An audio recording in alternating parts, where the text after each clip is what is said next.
Hello everyone, welcome you all to my channel and in my today's class.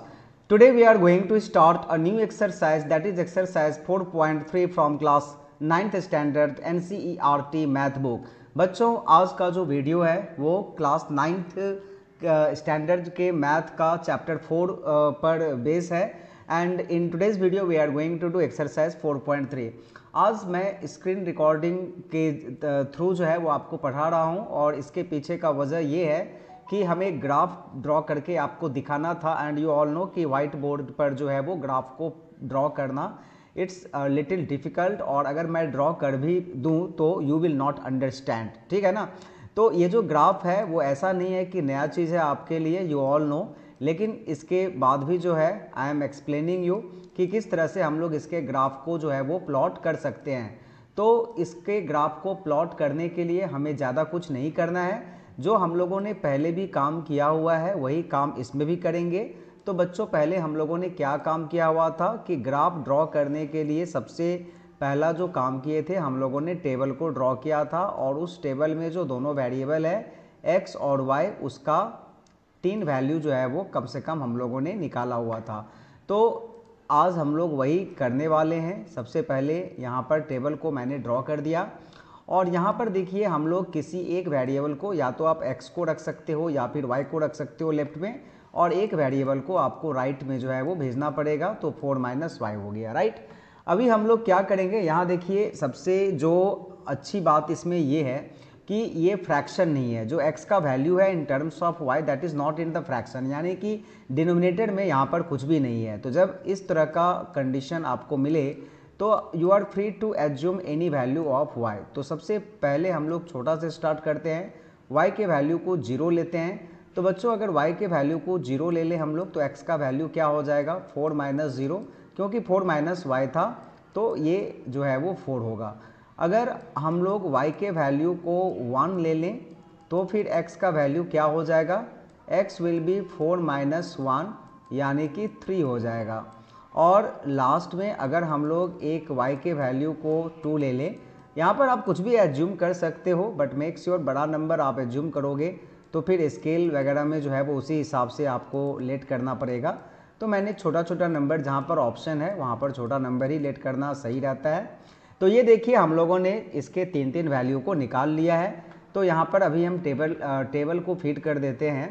तो पहला जो है 0 और 4 एंड 0 है तो यहाँ पर 4 और 0 लिख दिया.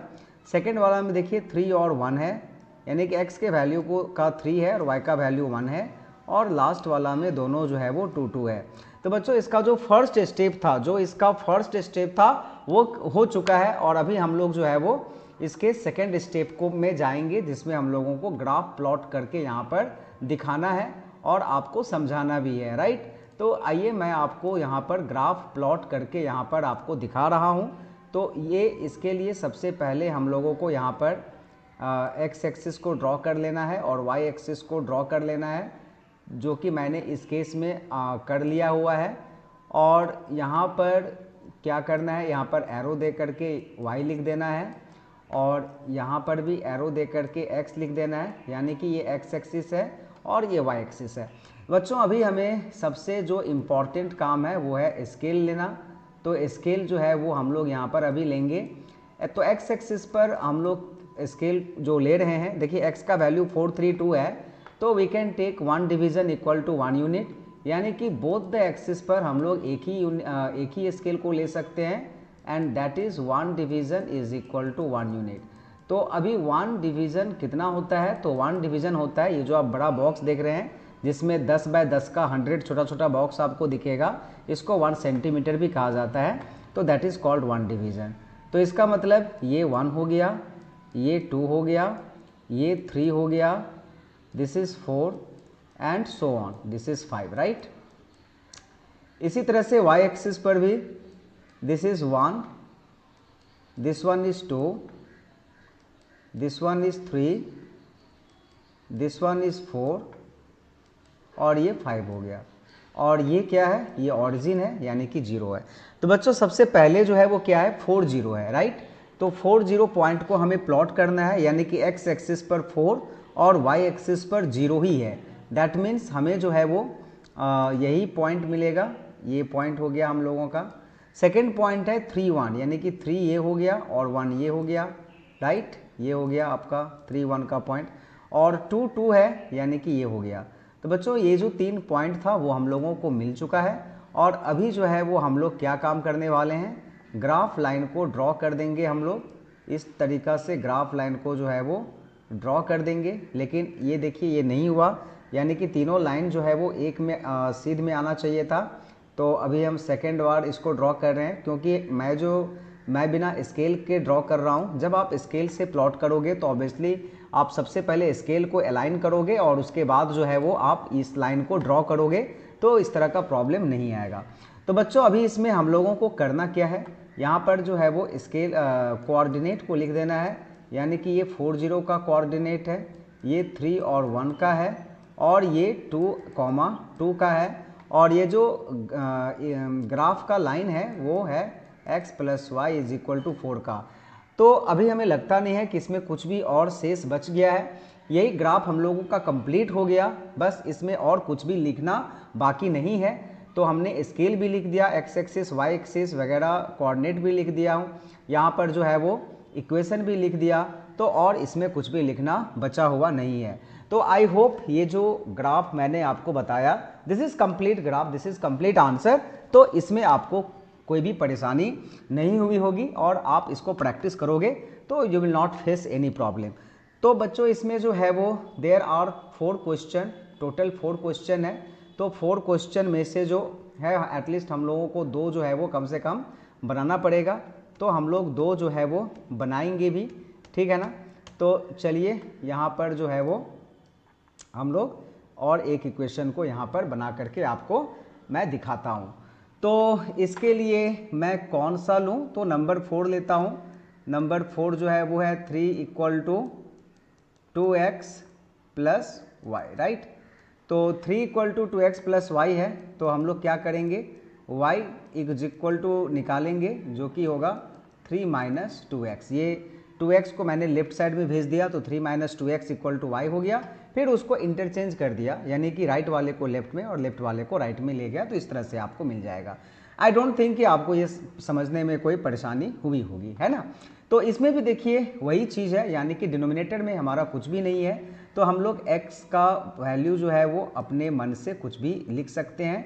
तो डोंट टेक 30 45 70 100 ये सब लेने का ज़रूरत नहीं है, एकदम हम लोग छोटा से शुरू करेंगे। x का वैल्यू हम लोग 0 लेंगे, क्योंकि इस बार जो है वो अपना equation y = in terms of x है, तो x का वैल्यू 0 से स्टार्ट करेंगे, तो y का वैल्यू हो जाएगा 3 - 2 × 0 0 होता है, यानी कि 3 हो गया।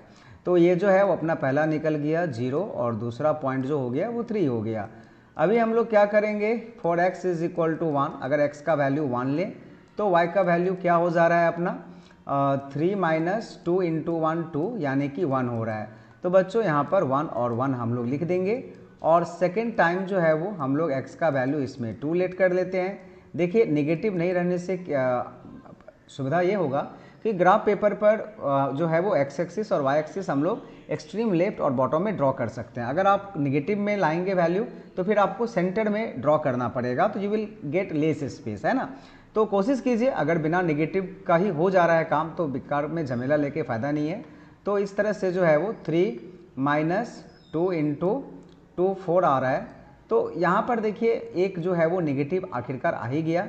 हम चाहें तो इसको चेंज कर सकते हैं, तो आइए इसको चेंज कर ही देता हूँ। वैसे मैं नेगेटिव से भी बना सकता हूँ, लेकिन अगर ऑप्शन है तो चेंज करने का तो मैं चेंज कर ही देता हूँ। क्या करता हूँ यहाँ पर x = -1 लेट कर लेता हूँ, लेकिन बात ये है कि -1 भी अगर मैं लेट करूँ तो भी तो नेगेटिव आ ही जा रहा है, और अगर मैं x = 2 लेट कर रहा हूँ तब भी नेगेटिव आ रहा है। 0 और 1 हम लोगों ने पहले ही एज्यूम कर लिया है, तो अब बच जा रहा है 2, तो छोड़िए इसको 2 ही रहने दीजिए, एक नेगेटिव आ ही रहा है अपना, कोई बात नहीं है। 3 - 4 यानी कि -1 यहाँ पर आ रहा है, तो ये जो है वो 2 और -1 हो गया, कोई बात नहीं। नेगेटिव जब यहाँ पर आ ही गया है तो कोई दिक्कत नहीं है, आने दीजिए। तो हम लोग क्या करेंगे, यहाँ पर थोड़ा मैं अभी जो y एक्सिस है और x एक्सिस है वो थोड़ा सा मैं बीच में ड्रॉ कर रहा हूँ, यानी कि हमें नेगेटिव नंबर को भी यहाँ पे लाना है, दिखाना है, तो इसीलिए हमने एक्सट्रीम लेफ्ट और बॉटम में ड्रॉ नहीं किया है। और स्केल जो है वो अपना वही रखना है। स्केल क्या रखना है? Along both the axis X and Y, you know 1 division is equal to जो है वो 1 यूनिट को ही रखना है ना। तो ये हो गया 1, this is 2, this is 3, this is 4, right. और y एक्सिस पर जो है वो 1, 2, 3, 4, और इस तरफ जाएंगे तो -1 हो रहा है, और y एक्सिस पर अगर नीचे जाएंगे तो -1 हो रहा है। तो आइए हम लोग, और ये जो है वो ओरिजिन है, तो दिस इज़ ऑब्वियसली 0 होगा। आइए हम लोग पॉइंट्स को प्लॉट करते हैं। तो 0 और 3 है, तो 0 और 3 जो है वो अपना ये पॉइंट हो गया, है ना। और उसके बाद 1, 1 है, तो 1, 1 जो है वो अपना ये पॉइंट हो गया। और उसके बाद 2 पर -1 है, तो ये पॉइंट हो गया। So in this way we have obtained 3 point. ये देखिए 1, 2, 3 हो गया। और अभी हम लोगों को क्या करना है? अभी हम लोगों को जो है वो लाइन ड्रॉ कर देना है इस 3 पॉइंट से होते हुए। इस तरह से हमें जो है वो लाइन ड्रॉ कर देना है। लेकिन ये जो है वो थोड़ा गड़बड़ हो गया, यानी कि तीनों पॉइंट जो है वो एक ही लाइन पर आना चाहिए। This is the rule. तो इसमें जो है वो थोड़ा सा और ये लाइन जो है वो इस तरफ आएगा। तो चलिए मैं यहाँ पर एक लाइन ड्रॉ करके देखता हूँ, अगर ये ठीक होगा तो उसको मिटा दूँगा, ठीक है ना। तो आई होप ये वाला जो है वो ज़्यादा बेटर हुआ, और मैं इसको यहाँ से रिमूव कर दे रहा हूँ, ठीक है ना। तो इस तरह से देखिए बच्चों, अपना जो ग्राफ लाइन था वो कंप्लीट हो चुका है। अभी हम लोगों का काम है कि इसके कोऑर्डिनेट को मैं यहाँ पर लिख दे रहा हूँ। तो दिस इज़ इंडिकेटिंग 0, 3, ये जो है वो 1 और 1 को इंडिकेट कर रहा है, और ये जो है वो अपना 2 और -1 को कर रहा है। और ये किस इक्वेशन का ग्राफ है? ये है 3 = 2x + y इक्वेशन का ग्राफ। तो बच्चों इस तरह से जो है वो ग्राफ हम लोग ड्रॉ कर सकते हैं। तो नंबर 1 में जो 4 प्रश्न दिए गए हैं, इसमें से 2 मैंने आपको करके बता दिया। तो आई होप बाकी का जो 2 है वो you will be able to do. इसमें कोई परेशानी का बात नहीं है, कुछ ऐसा नहीं है कि आप इसको नहीं कर पाओगे, है ना। इसको समझने में कोई दिक्कत है तो बोलिए, आप कमेंट में लिख करके बताइए, I will get back to you. अब देखिए, now the question number 2 is there. तो क्वेश्चन नंबर 2 को हम लोग जो है वो समझते हैं कि क्वेश्चन नंबर 2 में क्या करना है। तो बच्चों क्वेश्चन नंबर 2 में हमें ज़्यादा कुछ नहीं करना है। इसमें इक्वेशन, ऐसे इक्वेशन को हमें फॉर्म करना है, ऐसे इक्वेशन को हमें निकालना है जो 2 और 14 से जो है वो पास करे। तो एक equation, give the equation of 2 line passing through 2, 14 and how many more such lines are there. तो 2 लाइन यानी कि 2 इक्वेशन हमें यहाँ पर बनाना है। तो बच्चों ये जो 2, 14 आप यहाँ पर देख रहे हो, एक्चुअली ये क्या है? तो इसमें से जो फर्स्ट वन है वो x का वैल्यू है 2, और जो सेकंड वाला है 14 वो y का वैल्यू है 14। अब हमें देखिए 2 इक्वेशन बनाना है। तो मैं फर्स्ट इक्वेशन यहाँ पर बना रहा हूँ, इसमें मैं 2x + y लिख दे रहा हूँ, ठीक है ना। तो अब ये देखिए अपने मन से लिख देना। अब 2x + y लिखो, x + y लिखो, x - y लिखो, 3x + 4y लिखो, दिस इज ऑन यू है, ओके। तो ये हो गया। और यहाँ पर जो है वो आप x का वैल्यू क्या है? 2 है, तो दिस विल बी 2 × 2, और y का वैल्यू क्या है? 14, यानी कि 2 × 2 = 4 + 14 हो गया 18। तो बच्चों एक जो अपना इक्वेशन है वो हो गया 2x + y = 18, ठीक है ना। ये एक इक्वेशन हो गया। अभी दूसरा वाला इक्वेशन हमें निकालने के लिए क्या करना होगा? बस मैं कुछ भी यहाँ पर x - y लिख कर दे रहा हूँ। तो x - y = क्या हो जा रहा है अपना? 2 - 14 हो जा रहा है, यानी कि ये हो जा रहा है -12। तो जो सेकेंड इक्वेशन है वो हो गया x - y, अगर -12 को इस तरफ लाएंगे तो इट विल बी +12 = 0, और इधर भी आप 18 को इस तरफ ला सकते हो, मतलब एक ही चीज़ है, सेम ही चीज़ है। तो बच्चों इस तरह से जो है वो हम लोगों ने 2 इक्वेशन को जो है वो यहाँ पर निकाल लिया है। एक अपना इक्वेशन ये आ गया और दूसरा इक्वेशन जो है वो ये आ गया, और इस तरह से you can find infinite number of equation. Okay children, that's all for today's class. Thank you everyone for watching the video. तो आज के वीडियो में हम लोगों ने